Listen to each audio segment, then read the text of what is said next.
Hi everyone, I'm Mitch from NZ Windows. Today I'm going to be taking you through an instructional video on how to adjust your sliding door strikers. The tools that we're going to need are a Phillips head screwdriver, preferably a long one. 150 mils from there to there is a good starting point, and a little flathead screwdriver also to use as a pry. So when you open your sliding door, you'll see this is the striker plate inside the frame here. There's various types. There's the ones that go inside here, and then there's also the ones on the outside, but to adjust them it's the same principle.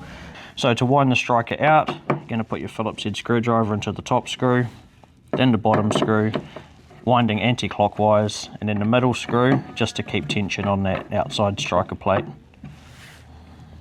And then if you want to wind it in to make it tighter, it's the reverse of that. So you're going to wind the small screw clockwise in, and then the two outer screws clockwise in, and that'll wind the striker in.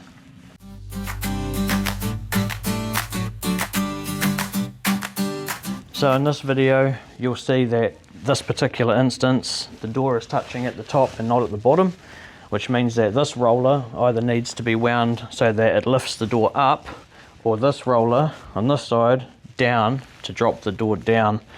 So if you have a look here and see that there's quite a bit of clearance between the top of this aluminium and the track, it'll tell you that the door can go down, in which case lowering this roller will square that door up. So to adjust the rollers, we need two tools: a screwdriver, approximately 150 mils, and a pry bar. And what we're going to do, so we're going to release the very bottom bung at the bottom, which blocks the wheel adjustment hole. So using a pry bar, you can just flick that out. Using your Phillips head screwdriver, you can slide it in the hole and feel around until you find the screw, which is located inside this bottom rail. Now to lower the roller down, we're going to turn anti-clockwise. You'll feel the screw starting to lose tension, and then the panel will start to drop. So just wind that to the desired amount, and then you might have to give it a couple of slides just to let that roller sink in. Check the door.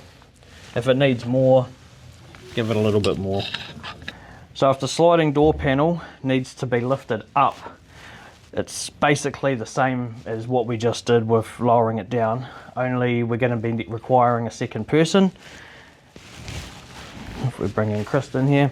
Now Kristen's going to put her foot at the bottom and grab hold of the handle and pull towards her, which is going to take the weight off the roller, which means that we can then put the screwdriver in, find that screw, give it a few turns clockwise, which is going to lower the roller down or lift the panel up, and then remove the screwdriver.